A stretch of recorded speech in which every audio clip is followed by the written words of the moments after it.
Hey YouTube, I'm trying something different today. So my pal Craig, who is the awesome guitarist in the Black Sabbath After the End band, which I play bass in, put a thing on Facebook. He's been doing it for the last, I think it's number 5 today. It was like someone had tagged him in it and put 10 albums that he found most influential.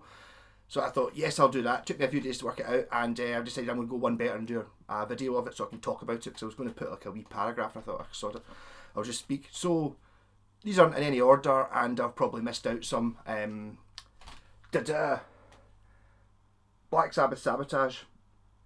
Wow, this is, if you probably had to ask me what my favourite album ever is, it's probably Black Sabbath Sabotage. It's got a horrendous cover on it. Look at Bill Ward's tights, isn't that just absolutely ridiculous? Apparently that's, I think it's Ozzy's wife's tight, no, somebody's wife's tights in a leather jacket with no top on. Really bad look. It's cool the way it's like kind of the reflections the wrong way around. It's the back of them. Looking at it wrong. So this is right. I'm gonna have to just do some guessing here. I think this is 75. I don't even see, does it say on the label? 1975. Yes.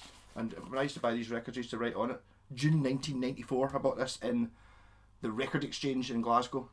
I put in brackets the first record I ever bought. I don't think it was the first one I ever bought, but it was certainly within my first 10 or something like that. And I had this, and I put it onto tape like I used to do, and I used to listen to it with Walkman. I had this on one side and Sabbath Bloody Sabbath on the other, and this thing absolutely blew my mind. I believe I might have actually had the tape of Black Sabbath Greatest Hits before this, because I remember buying this and going, it doesn't have any of the greatest hits on it. I think that may actually be because the Sabbath Greatest Hits might have been before this album came out. It might be a 74 one. Anyway, so it's just bonkers from start to finish. Symptom of the Universe is just ultimate, and it's got a wee thing at the start of it, like a wee diddle-diddle-din bit. So it starts with Hole in the Sky, awesome obviously. Don't Start Too Late, which is a wee sort of the wee slow bit before Symptom of the Universe comes in with its best riff ever of just dun dun dun dun dun dun dun dun. It's like yes, and then at the end of it, it's got a big sort of jammy, funky, flamenco-y type thing going on about it. Then Megalomania, which is again awesome. It's the same sort of super heavy.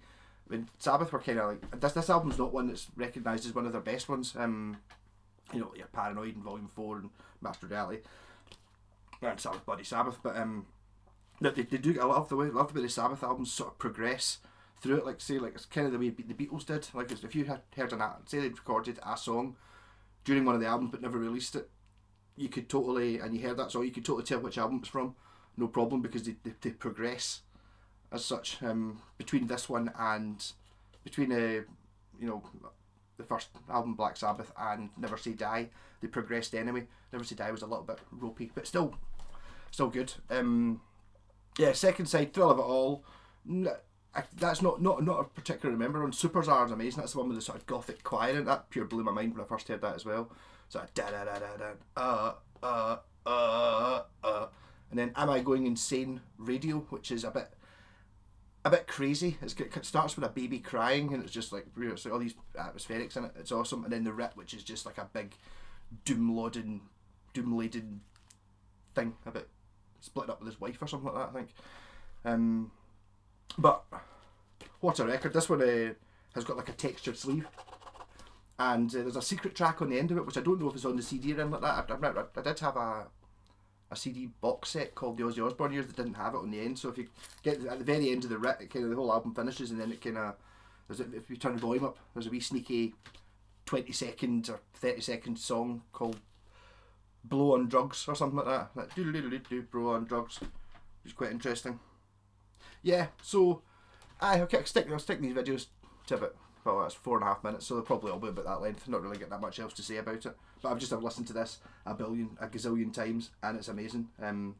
Actually, David Irvin, it was David Irvin that told me to buy this. So it was a guy I used to know at school, and I was like, oh, I don't know if I'll buy it. He's like, no, you should totally buy it. I was like, I don't know any of the songs on it. He's like, no, you honestly, you want to buy it, and he was totally right. So what did I say, 94? So that's like 24, Jesus, years ago. He was. I will now apologise to David Irvin and say, yes, you were right. I should have bought this. It was awesome. Totally blew my mind. Listen to it all the time. Rock and roll.